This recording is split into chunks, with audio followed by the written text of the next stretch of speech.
இந்த வேளையிலே நாங்கள் கர்த்தருடைய தூதுக்காக யோவான் சுவிசேஷம் 12ஆம் அதிகாரம் 26வது வசனத்தை வாசிக்க கேட்போம்.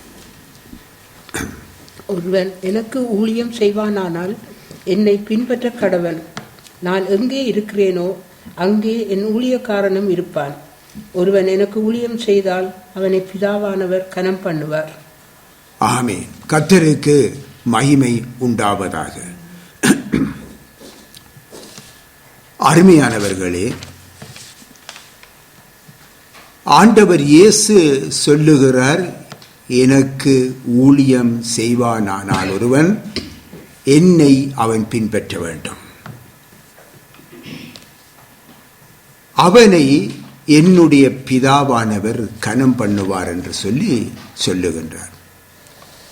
அருமையானவர்களே, நான் கிறிஸ்தவ பத்திரிகை ஒன்றிலே வாசித்த என் இருதயத்தை தொட்ட ஒரு சம்பவத்தை உங்கள் முன்பாக இந்த வேளையிலே பகிர்ந்து கொள்ள விரும்புகிறேன்.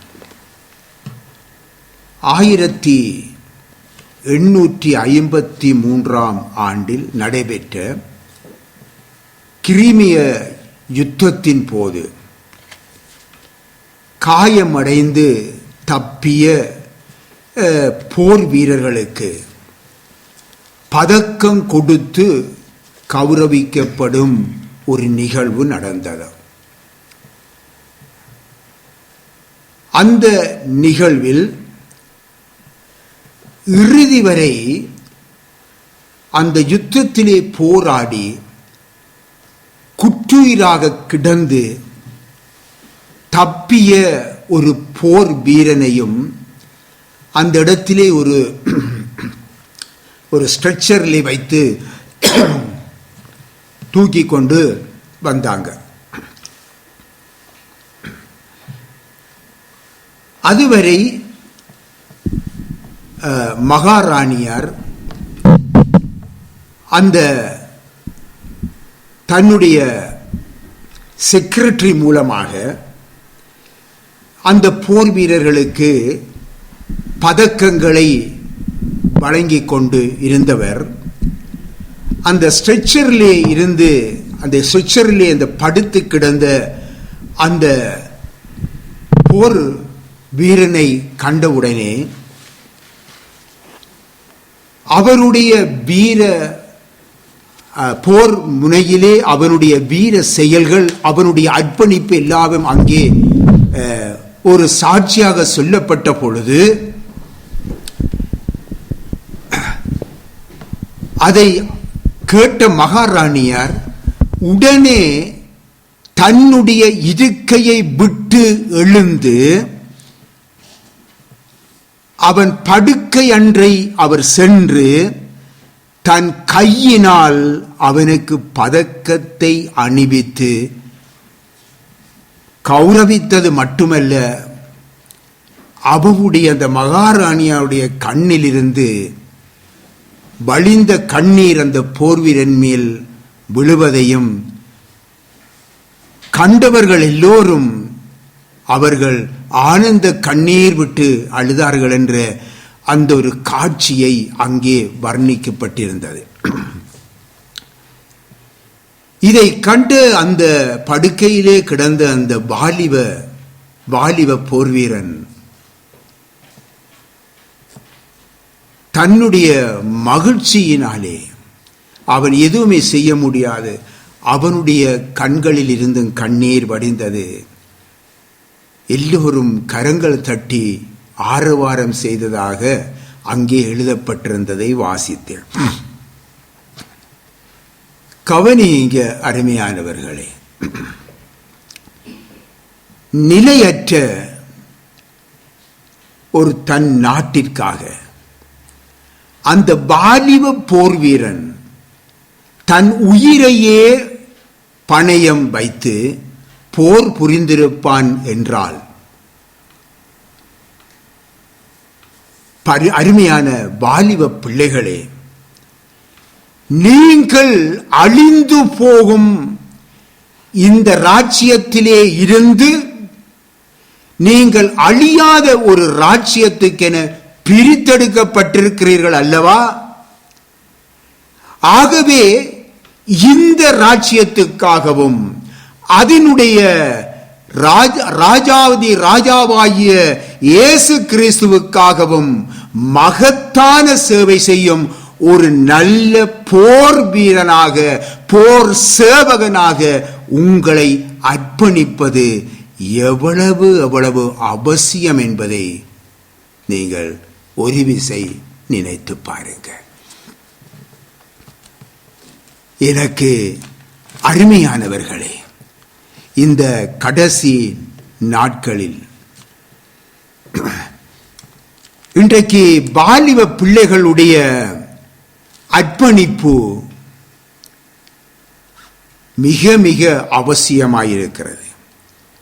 தேவனுடைய ராஜ்யத்திற்கென்று வாலிப பிள்ளைகளுடைய அர்ப்பணிப்பு, அவருடைய சேவை நம் ஆண்டவருக்கு மிகவும் தேவையாக இருக்கிறது.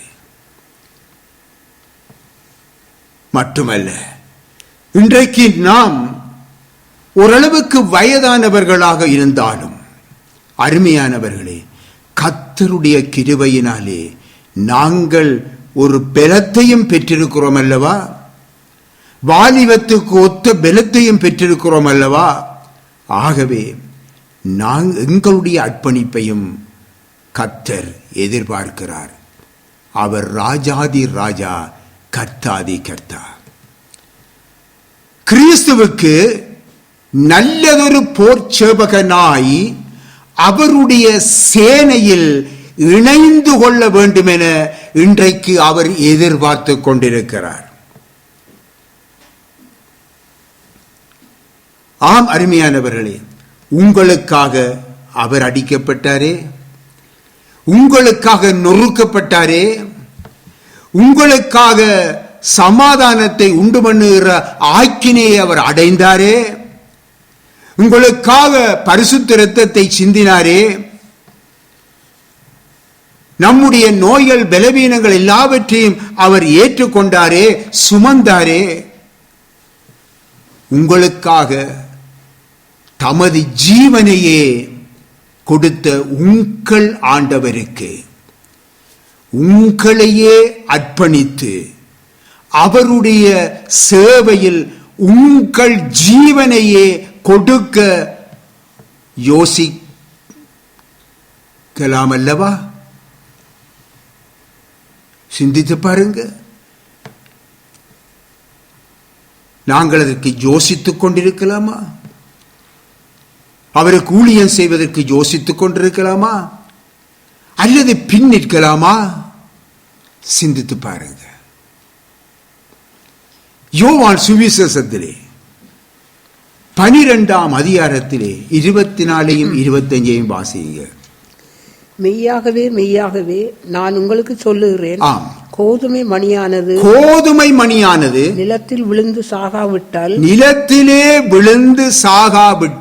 தனித்திருக்கும். செத்ததே ஆகில் மிகுந்த பலனை கொடுக்கும். தன் ஜீவனை சிநேகிக்கிறவன் அதை இழந்து போவான். அதை இந்த உலகத்தில் தன் ஜீவனை வெறுக்கிறவனோ அதை நித்திய ஜீவகாலமாய் காத்துக்கொள்வான். கர்த்தருக்கு மகிமை உண்டாவதாக. ஒரு கோதுமை மணி அது பேசாமலே வீட்டிலே வச்சிருந்தா அது எந்த பலனையும் கொடுக்காத, தனித்திருக்கும்.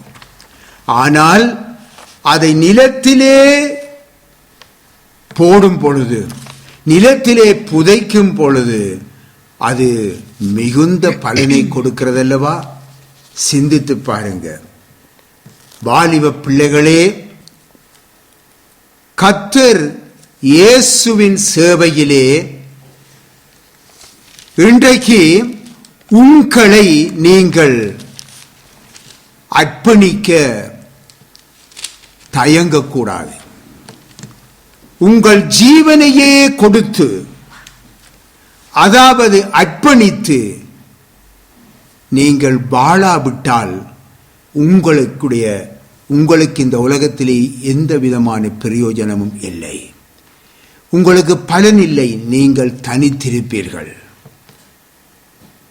அருமையானவர்களே, நாட்டுக்காக தங்களை அர்ப்பணித்திருக்கின்ற போர் வீரன் தன்னுடைய மனைவி பிள்ளைகளை விட்டுவிட்டு, பெற்றோரை விட்டுவிட்டு, தன்னுடைய வீட்டை விட்டுவிட்டு, தன்னுடைய நண்பர்கள் உறவினர்களை விட்டுவிட்டு, தன்னுடைய சந்தோஷத்தை விட்டுவிட்டு, தன் உயிரை கூட அர்ப்பணித்து செயல்படும் போது இன்றைக்கு அவனுடைய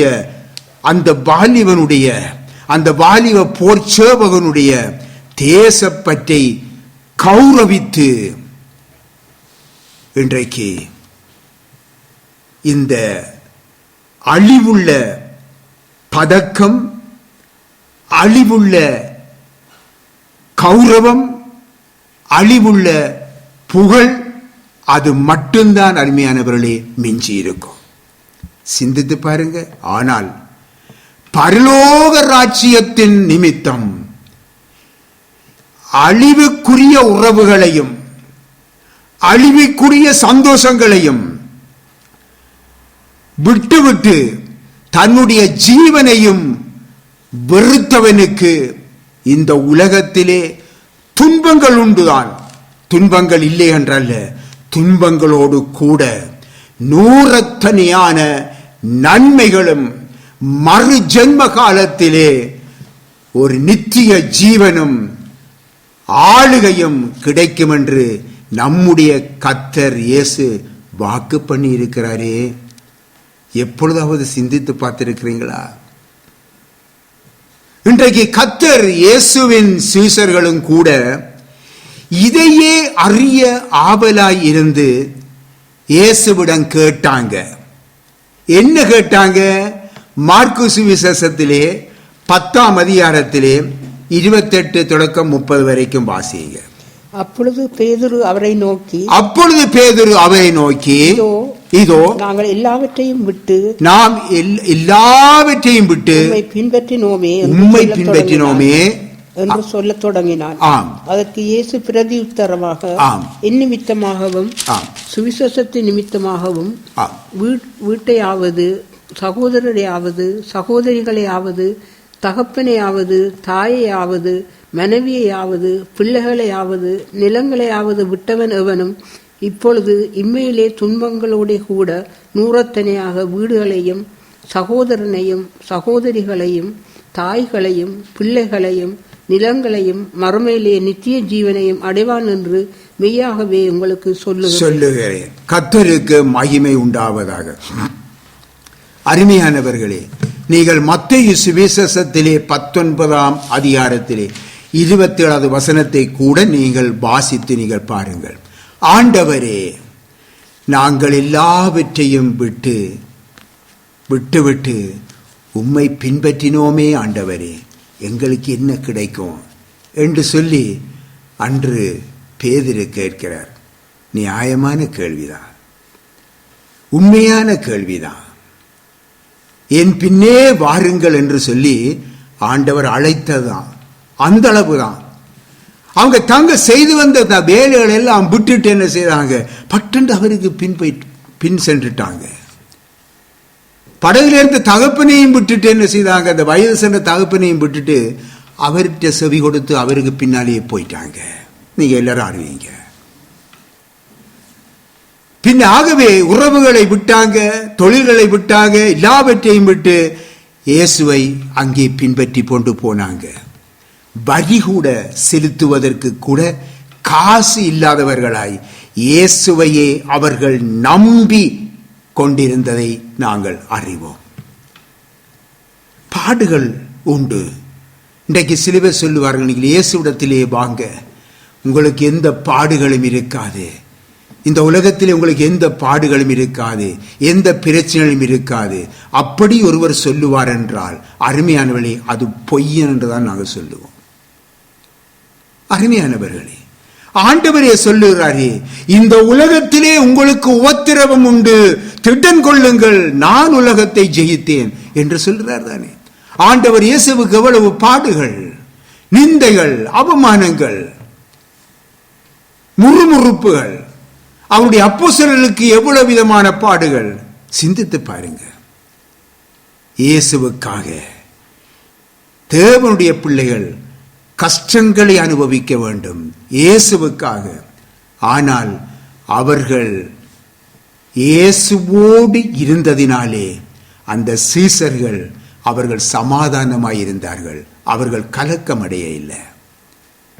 அருமையானவர்களே, அரண்மனையிலே உங்களுக்கு தெரியும், ராஜகுமாரன் போல சந்தோஷமான, எந்த கஷ்டமும் அறியாமல் வாழ்ந்த மோசே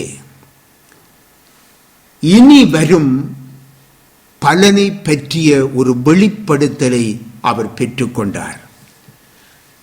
பெற்றுக்கொண்ட உடனே என்ன செய்தார்? அந்த ராஜ சந்தோஷங்களை, ராஜ அரண்மனையின் சந்தோஷங்களை எல்லாவற்றையும் விட்டுவிட்டு கிறிஸ்துவின் நிமித்தமாக நிந்தைகளையும் பாடுகளையும் அவர் சுமக்கும்படியாக தன்னுடைய வாழ்க்கையை அர்ப்பணித்து விட்டார். பார்த்தீர்களா? அப்போஸ்தலனாகிய பவுல் கூட தனக்கு இருந்த அந்த மாம்சியமான மேன்மைகள், உலக மேன்மைகள் அனைத்தையும் என்ன செய்தார்? குப்பை என்று சொல்லி எண்ணினார். பார்த்தீர்களா? அவருக்கு இருந்த சகல மேன்மையும் குப்பை என்று எண்ணினார். யாருக்காக? கிறிஸ்துவுக்காக. கிறிஸ்துவை அறிகின்ற அறிவின் மேன்மையை பற்றிய தரிசனமே அங்கே அவரிலே இருந்தது. பிலிப்பியர் 3ஆம் அதிகாரத்திலே 4-11 வரைக்கும் நீங்க வாசித்து பாருங்க, தியானித்து பாருங்க.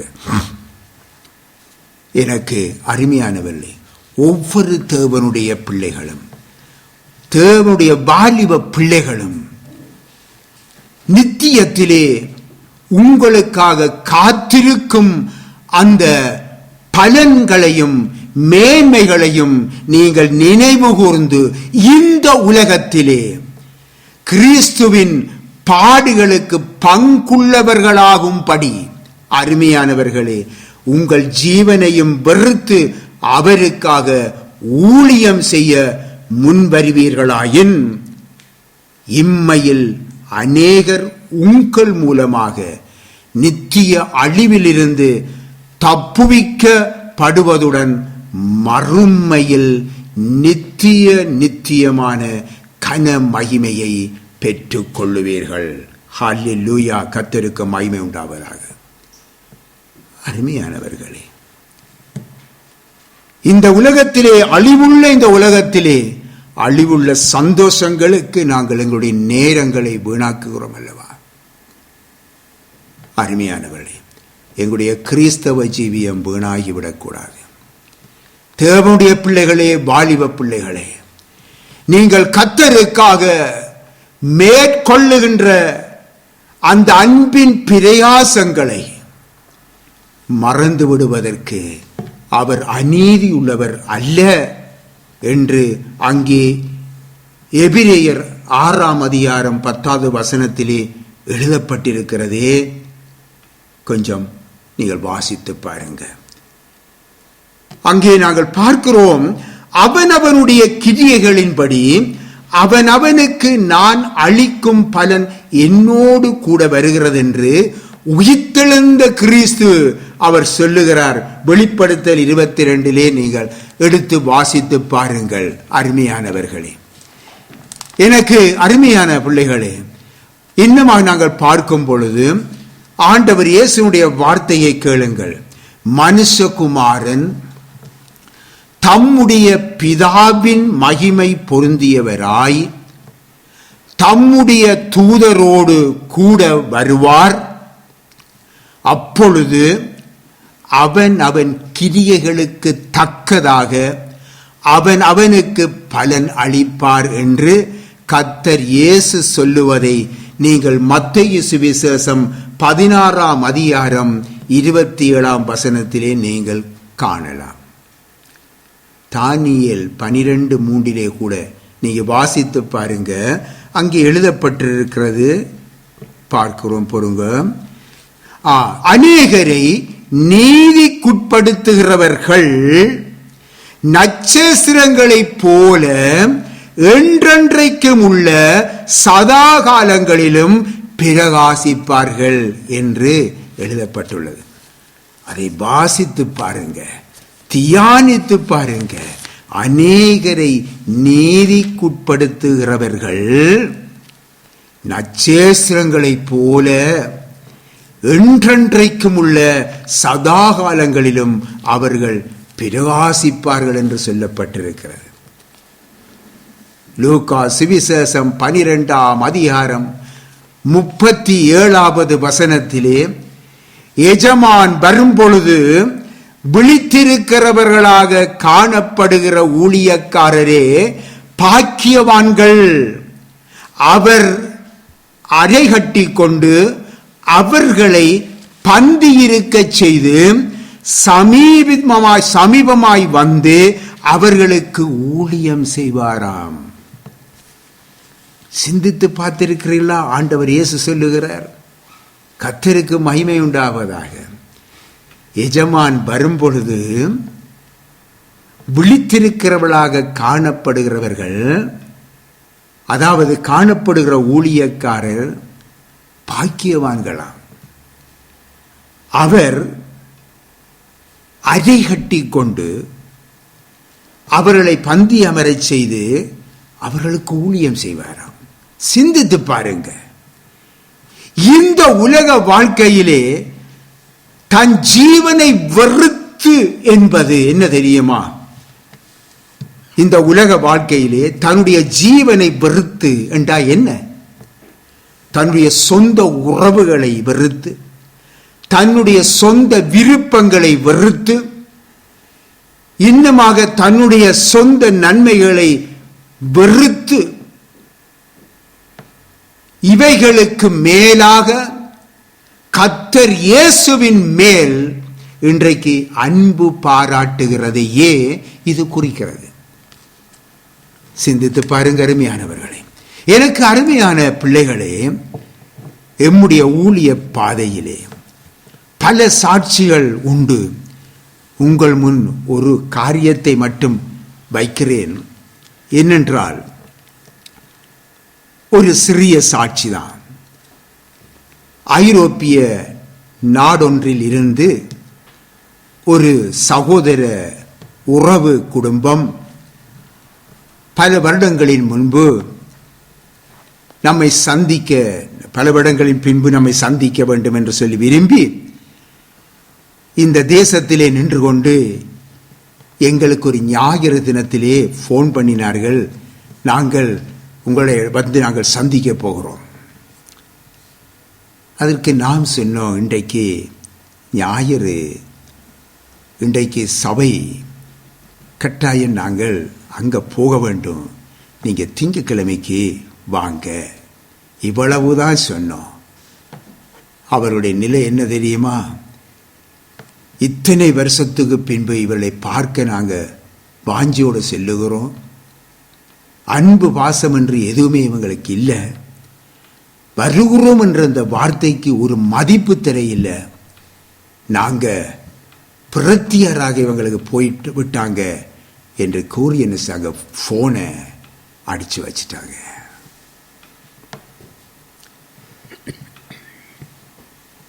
அவங்க அவ்வளவுதான். இன்று வரைக்கும் அந்த உறவு இல்லை. அருமையானவர்களே, இதற்காக நாம் சிறிதும் கவலைப்பட இல்லை. ஏனென்றால் அந்த அன்பு பாசத்தை விட நமக்கு கிறிஸ்து இயேசுவின் மேல் உள்ள அந்த அன்பே நம்மிலே மேலோங்கி இருக்கிறது என்பதை நாம் புரிந்து கொள்ள வேண்டும். நாம் ஒவ்வொருவருக்கும் அந்த அன்புதான் மேலோங்கி நிற்க வேண்டும். அருமையானவர்களே, இயேசுவின் அன்பு. ஆம், இந்த அன்பினால் தான் அருமையானவர்களே நாம் கர்த்தருக்கென்று ஊழியம் செய்ய வேண்டும். இந்த அன்பினால் தான் அவருக்கென்று ஊழியம் செய்ய வேண்டும். இந்த அன்பினால் தான் நாம் அவருக்கென்று நாம் வாழ வேண்டும். அப்பொழுதுதான் பிதாவானவருடைய கனத்துக்கு உரியவர்களாக நாங்கள் காணப்படுவோம். பரலோக ராஜாதி ராஜாவின் கனத்தையும் மேன்மையையும் தவிர வேறு நமக்கு என்ன வேண்டும்? சிந்தித்து பாருங்கம்மா. தேவனுடைய பிள்ளைகளே, கர்த்தருடைய வாலிப பிள்ளைகளே, நம்முடைய ஆண்டவர் தம்மை உத்தமமாய் சேவித்து அவருக்கு நல்லதொரு போர் சேவகனாய் இருப்பவர்களுக்கு நித்தியத்திலே பணிவிடை செய்வாராம். நாம் அவரது உத்தம சேவகனாயிருந்தால் அந்நாளிலே அவருடைய அன்பை முழுமையாக அனுபவித்து மகிழுவோம். அருமையானவர்களே, அவர் இந்த உலகத்திலே இருக்கும் பொழுது பார்த்தீர்களா, தம்மை பின்பற்றிய சீஷர்களுக்கு ஒரு அடிமையாக மாறி அவர்களுடைய கால்களை கழுவினார் என்று பார்க்கிறோம். அருமையானவர்களே, மறு உலகத்திலும் அந்த கௌரவத்தை அவர் நிச்சயமாக அவருடைய ஊழியர்களுக்கு தருவார். நாம் அனைவருமே அவருடைய ஊழியர்கள் தான். வெளிப்படுத்தலிலே 3ஆம் அதிகாரம் 1வது வசனத்தை தயவு செய்து வாசிங்க. வெளிப்படுத்தல் 3:21. நான் ஜெயம் கொண்டு என் பிதாவினுடைய சிங்காசனத்திலே அவரோட கூட உட்கார்ந்தது போல ஜெயம் கொள்ளுகிறவன் எவனோ அவனும் என்னுடைய சிங்காசனத்தில் என்னோட கூட உட்காரும்படிக்கு அருள் செய்வேன். ஆம், கர்த்தருக்கு மகிமை உண்டாவதாக. என்னுடைய சிங்காசனத்தில், நன்றாக புரிந்து கொள்ளுங்க, என்னுடைய சிங்காசனத்திலே அவர் ராஜாதி ராஜா, கர்த்தாதி கர்த்தா சிங்காசனத்திலே வீற்றிருக்கிறார். நன்றாக கவனியுங்க. என்னுடைய சிங்காசனத்திலே என்னோடு கூட உட்காரும்படிக்கு அருள் செய்வாராம்.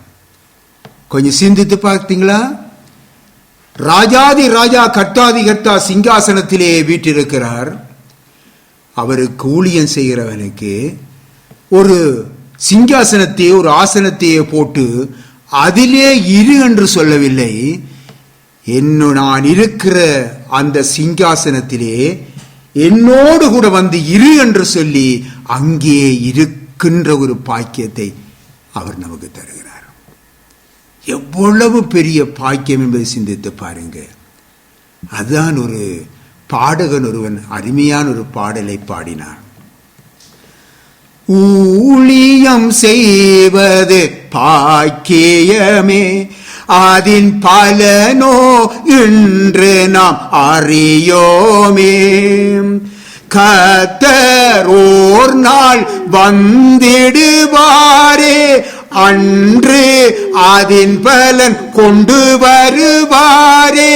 கண்டு மகிழ்ந்திடுவோம், துள்ளிடுவோம், ஈவனுள்ள நாட்களெல்லாம் இயேசுவுக்காய் வாழ்வோம்.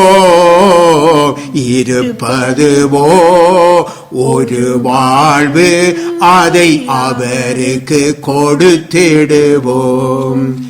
அருமையானவர்களே, அருமையாக இந்த பாடலை பாடினார்.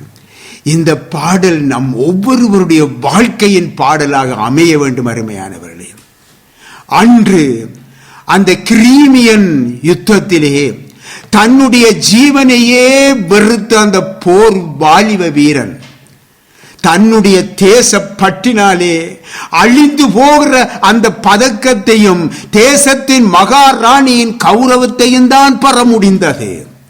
ஆனால் இந்த கிறிஸ்துவின் உண்மையுள்ள போர் வீரனாய் இருந்து தன் ஜீவனையே பாராமல் அந்த தேவ ராஜ்யத்துக்கென்று தன்னையே அர்ப்பணித்து அந்த ஓட்டத்தை வெற்றிகரமாக ஓடி முடிக்கின்ற ஒரு தேவனுடைய பிள்ளை பரலோக ராஜ்யத்திலே ராஜாதி ராஜாவோடு அவரோடு கூட சிங்காசனத்திலே அருகிலே அமர்ந்திருக்கின்ற அந்த பாக்கியத்தை நாம் பெற்றுக் கொள்கிறோம். அருமையானவர்களே, அருமையானவர்களே, அதற்கு முன்பாக என்ன நடக்கும் என்று சிந்தித்து பார்த்தீர்களா? நம்மை கண்டவுடனே அந்த ராஜாதி ராஜா சிங்காசனத்தை விட்டு எழும்பி அவர் என்ன செய்கிறார்? ஓடி வந்து நம்மை அணைத்துக் கொண்டு கூட்டி வந்து தன்னுடைய சிங்காசனத்துக்கு அருகிலே தன்னோடு கூட இருக்கும்படியான ஒரு பெரிதொரு பாக்கியத்தை தருகிறார். சிந்தித்து பாருங்க அருமையானவர்களே. இன்னுமாய் பாருங்கள், எப்படி அழைப்பார்? வந்து கண்டவுடனே உத்தமமும் உண்மையும் உள்ள ஊழியக்காரனே என்று சொல்லி அழைப்பார். எவ்வளவு சந்தோஷமாயிருக்கும் என்று சிந்தித்து பாருங்க. எவ்வளவு சந்தோஷமாயிருக்கும் சிந்தித்து பாருங்க.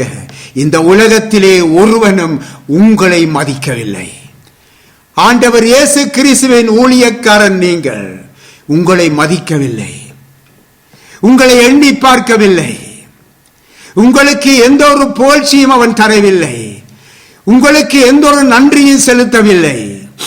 ஆனால் அருமையானவர்களே, பரலோகத்திலே நம்முடைய எஜமான் நம்மை கண்டவுடனே தன்னுடைய சிங்காசனத்தை விட்டு எழும்புகிறார் என்றால் சிந்தித்து பாருங்கள். எழுந்து சந்தோஷத்தோடு ஓடியந்து உத்தமமும் உண்மையும் உள்ள ஊழியக்காரனே என்று அழைத்து வந்து தன்னோடு கூட இருக்கையிலே அமர பண்ணுவார். சிந்திக்கும் போது இந்த உலகத்தின் மேன்மைகள், மனித புகழ்ச்சிகள், இந்த ஆவிக்குரிய பட்டங்கள், எத்தனையோ பட்டங்கள், உலக ஆசிகள் அனைத்தும் நாற்றமெடுக்கும் குப்பையாக இன்றைக்கு நாம் விளங்கிக் கொள்ள முடியும். அருமையானவர்களே, இந்த பாக்கியத்தை நாங்கள் அறிவோம் என்றால், ஆகவேதான் கர்த்தருடைய வேதம் பிரசங்கி 12:1 நாங்கள் பார்க்கிறோம். நீ உன் வாலிப பராயத்திலே உன் சிருஷ்டிகரை நினை. உன் சிருஷ்டிகரை நினை. எப்போ?